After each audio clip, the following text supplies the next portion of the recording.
नमस्कार, आप सभी का स्वागत है। आज हम पढ़ रहे हैं कक्षा 8 की हिंदी की पाठ्यपुस्तक वसंत भाग 3 का 5वां पाठ चिट्ठियों की अनूठी दुनिया। इस पाठ के रचयिता अरविंद कुमार सिंह हैं और यह पाठ निबंध विधा में लिखा गया है। तो चलिए इसे पढ़ लेते हैं।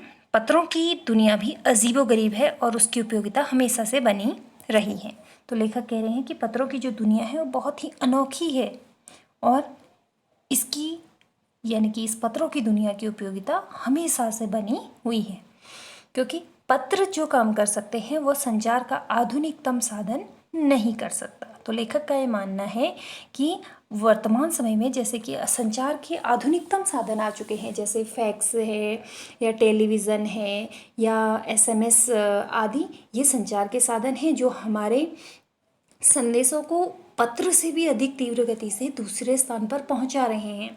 लेकिन लेखक का यह मानना है कि पत्र जो काम कर सकते हैं वो अन्य संचार के साधन नहीं कर सकते हैं। पत्र जैसा संतोष फोन या एसएमएस का संदेश कहाँ दे सकता है, क्योंकि वो कह रहे हैं कि जो संतोष पत्र में मिलता है वह फोन या एसएमएस के संदेशों में नहीं मिल सकता। पत्र एक नया सिलसिला शुरू करते हैं और राजनीति, साहित्य और कला के क्षेत्रों में तमाम विवाद और नई घटनाओं के जड़ भी पत्र ही होते हैं। दुनिया का तमाम साहित्य पत्रों पर केंद्रित है। हमारे देश में भी आपको साहित्य के अंदर कई सारे पत्र मिल जाएंगे। यानी कि एक उदाहरण मैं आपको बता दूं तो पिता का पत्र पुत्री के नाम, जवाहरलाल नेहरू जी द्वारा लिखे गए अपनी पुत्री इंदिरा गांधी को लिखे गए पत्र, वो हमारे साहित्य के अंग हैं। तो इस तरह से ये जो पत्र हैं उन पर हमारा साहित्य भी केंद्रित है और मानव सभ्यता के विकास में इन पत्रों ने अनूठी भूमिका निभाई है। तो उन लेखक का यह भी मानना है कि मानव सभ्यता का जो विकास है वो पत्रों के कारण ही हो पाया है। पत्रों का भाव सब जगह एक सा है, भले ही उसका नाम अलग अलग हो।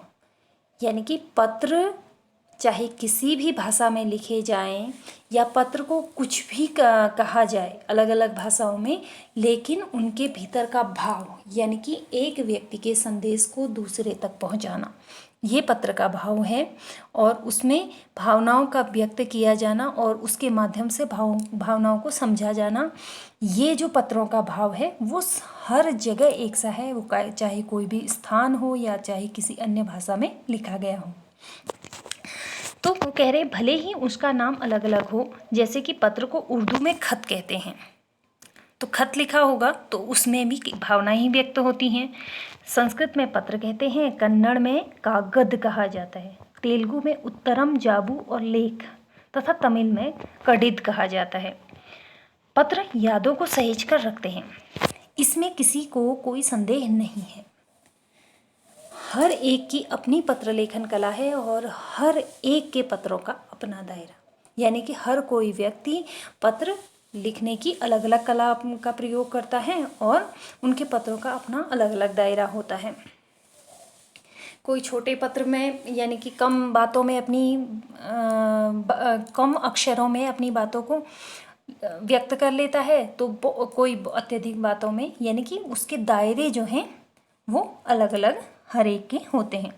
दुनिया भर में रोज करोड़ों पत्र एक दूसरे को तलाशते तमाम ठिकानों तक पहुंचते हैं। इसका तात्पर्य ये है कि जो पत्र हैं वो एक स्थान से दूसरे स्थान तक अपने गंतव्य जहाँ तक उन्हें भेजा जाता है उस स्थानों तक पहुंचते हैं।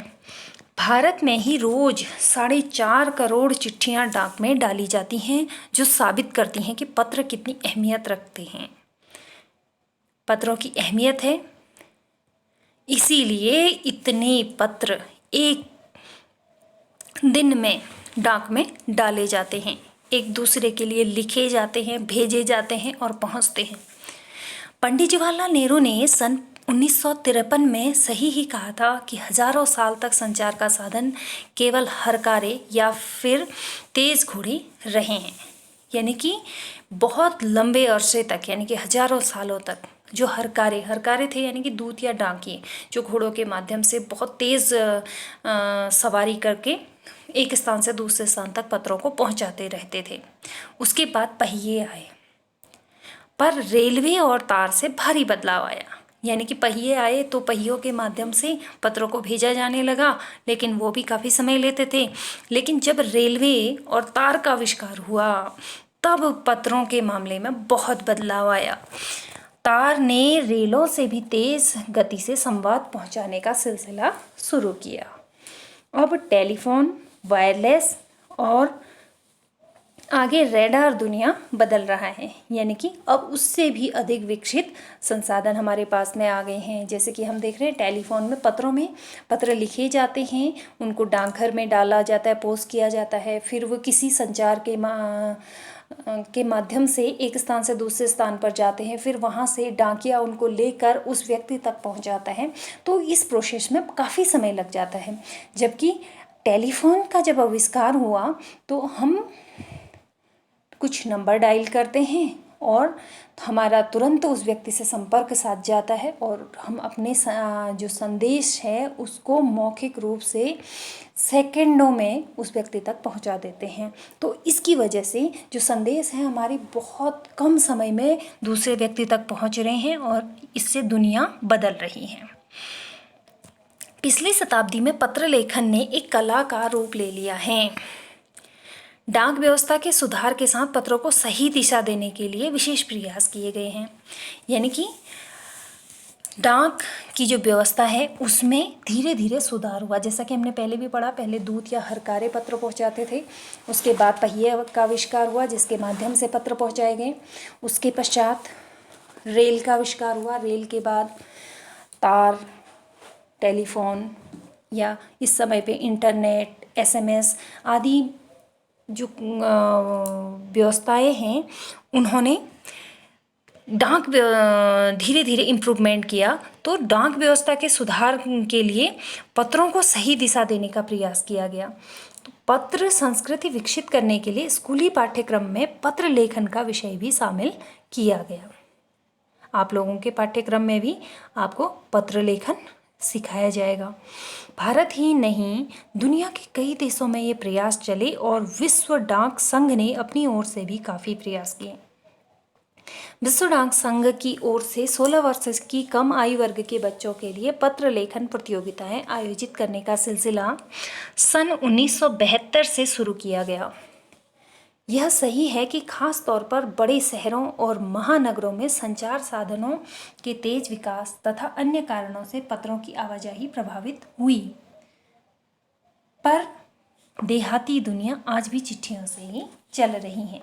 ये लेखक ने ये उस समय की बात है जब लेखक ने यह निबंध लिखा था। तो कह रहे हैं कि जो बड़े शहर और महानगर हैं वहाँ पर तो संचार के साधन बहुत तेज़ी से बढ़ रहे हैं, तो पत्र की जो आवाजाही है यानी कि जो आना जाना है, यानी कि एक दूसरे को पत्र भेजा जाना है, वो प्रभावित हुआ है। यानी कि लोग उसका प्रयोग कम कर रहे हैं क्योंकि उनके पास में और अधिक विकसित साधन आ गए हैं।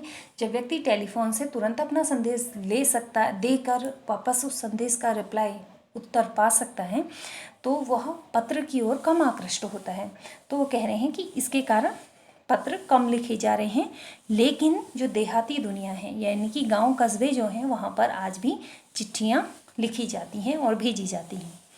फैक्स, ईमेल, टेलीफोन तथा मोबाइल ने चिट्ठियों की तेज़ी को रोका है और व्यापारिक डाक की संख्या लगातार बढ़ रही है। जहाँ तक पत्रों का सवाल है, अगर आप बारीकी से उसकी तह में जाएं तो आपको ऐसा कोई नहीं मिलेगा जिसने कभी किसी को पत्र न लिखा या न लिखाया हो, या पत्रों का बेसब्री से जिसने इंतजार न किया हो। तो तह में जाने का तात्पर्य क्या है? यानी कि आप अपने परिवार के बड़े बुजुर्ग सदस्यों से अगर आप पूछें तो आपको कोई भी व्यक्ति ऐसा नहीं मिलेगा जिसने पत्र ना लिखा हो अपने जीवन में या ना लिखवाया हो, क्योंकि पुराने समय में पत्र ही एक दूसरे से संचार करने का साधन थे। और जब कोई व्यक्ति किसी को पत्र भेजता था तो उस पत्रों के जवाब का वो लोग बेसब्री से इंतज़ार किया करते थे। हमारे सैनिक तो पत्रों का जिस उत्सुकता से इंतजार करते हैं उसकी कोई मिसाल ही नहीं है। एक दौर था जब लोग पत्रों का महीनों इंतजार करते थे, पर अब वह बात नहीं है। यानी कि जैसा कि हमको पता है कि पिछले समय में जो यातायात के साधन थे वो भी बहुत ज़्यादा विकसित नहीं थे, जिस कारण जो लंबी दूरी के जो पत्र थे वो कई महीनों तक नहीं पहुंच पाते थे, इसलिए लोगों को महीनों तक अपने पत्रों का इंतजार करना पड़ता था। परिवहन साधनों के विकास ने दूरी बहुत घटा दी है। पहले लोगों के लिए संचार का इकलौता साधन चिट्ठी ही थी, पर आज और भी साधन विकसित हो चुके हैं।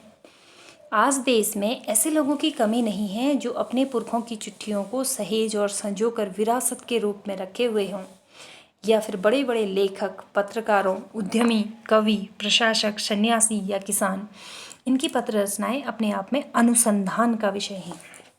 अनुसंधान का अर्थ होता है खोज। तो ये पत्र काफ़ी अहमियत रखते हैं।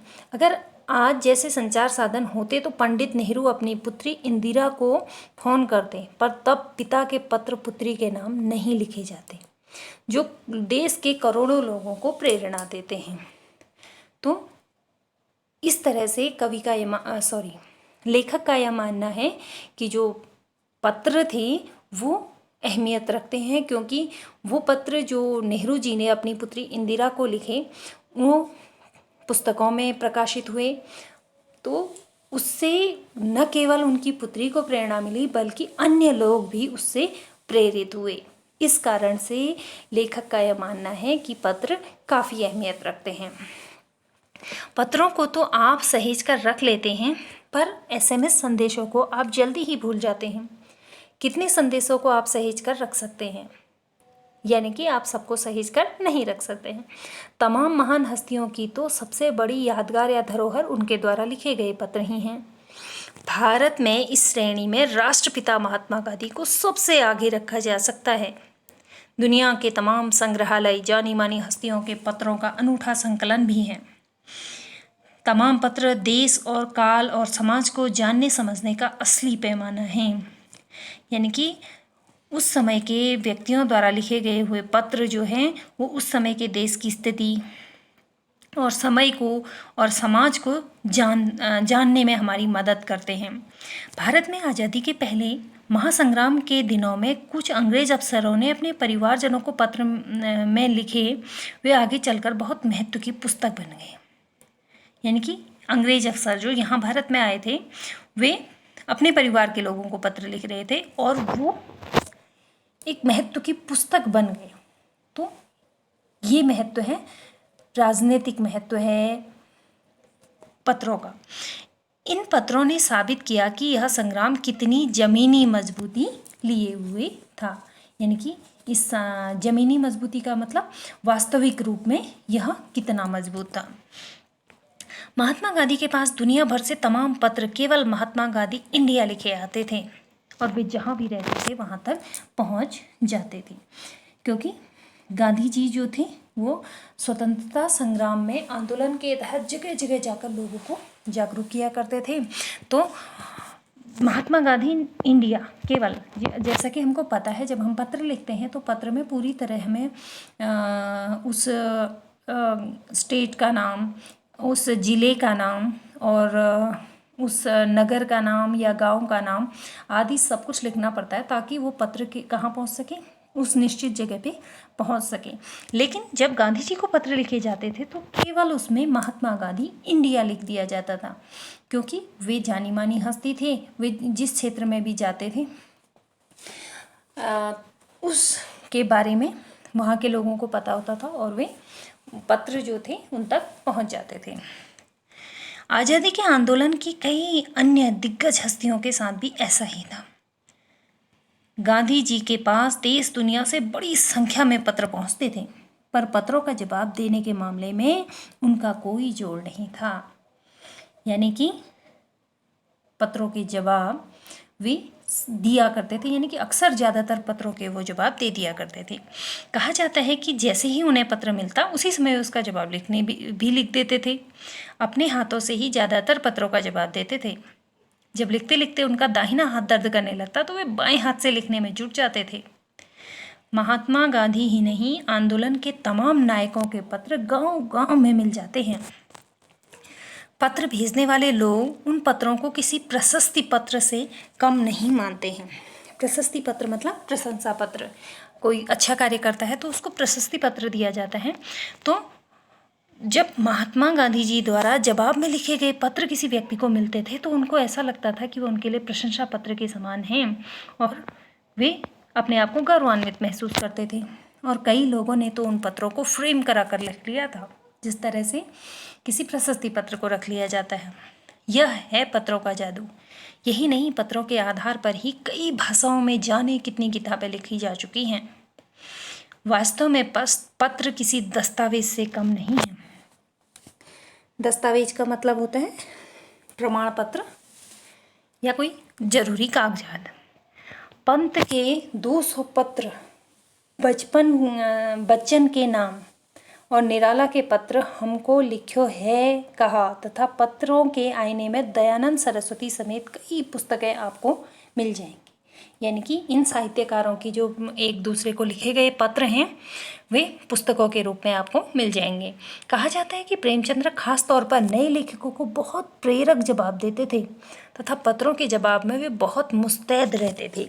मुस्तैद रहने का मतलब तत्पर रहते थे पत्रों के जवाब देने के लिए। इसी प्रकार नेहरू और गांधी के लिखे गए रविन्द्रनाथ टैगोर के पत्र भी बहुत प्रेरक हैं। महात्मा और कवि के नाम से महात्मा गांधी और रविन्द्रनाथ टैगोर के बीच सन 1915 से 1941 के बीच के पत्राचार का संग्रह प्रकाशित हुआ है। यानी कि उन दोनों ने आपस में जो पत्राचार किया था उसका जो संग्रह है वह प्रकाशित हुआ था 1915 से 1941 के बीच, जिनमें बहुत से नए तथ्यों तथा उनकी मनोदशाओं का लेखा जोखा आपको मिल जाएगा। पत्र व्यवहार की परंपरा भारत में बहुत पुरानी है, पर इसका असली विकास आज़ादी के बाद ही हुआ है। तमाम सरकारी विभागों की तुलना में सबसे ज़्यादा गुडविल विभाग, गुडविल का मतलब होता है आपका सुनाम या अच्छी छवि, तो जो गुडविल विभाग की ही है। इसकी एक खास वजह यह भी है कि यह लोगों को जोड़ने का काम करता है। घर घर तक इसकी पहुंच है। संचार के तमाम उन्नत साधनों के बाद भी चिट्ठी पत्री की हैसियत बरकरार है। यानी कि चिट्ठी पत्री की अहमियत अभी कम नहीं हुई है। शहरी इलाकों में आलीशान हवेलियां हों या फिर झोपड़ी पट्टियों में रह रहे लोग, दुर्गम जंगलों में घिरे गांव हों या फिर बर्फबारी के बीच जी रहे पहाड़ों के लोग, समुद्र तट पर रह रहे मछुआरे हों या फिर रेगिस्तान की ढांडियों में रह रहे लोग, आज भी खतों का ही सबसे अधिक बेसब्री से इंतजार होता है। यानी कि चाहे वो किसी भी तरह की भौगोलिक परिस्थिति हो, हर तरह के लोग पत्रों का इंतजार करते हैं।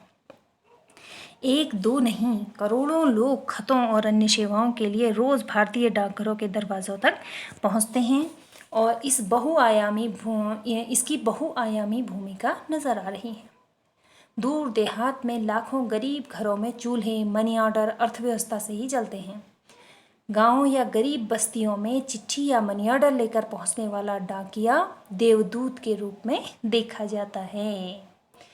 तात्पर्य यह है कि वह व्यक्ति जो उनके परिवार के लोगों का कुशल क्षेम लेकर आ रहा है वह उन्हें देवदूत के समान ही दिखाई देता है। आशा है आपको पाठ समझ में आया होगा। मेरे साथ जुड़े रहने के लिए धन्यवाद।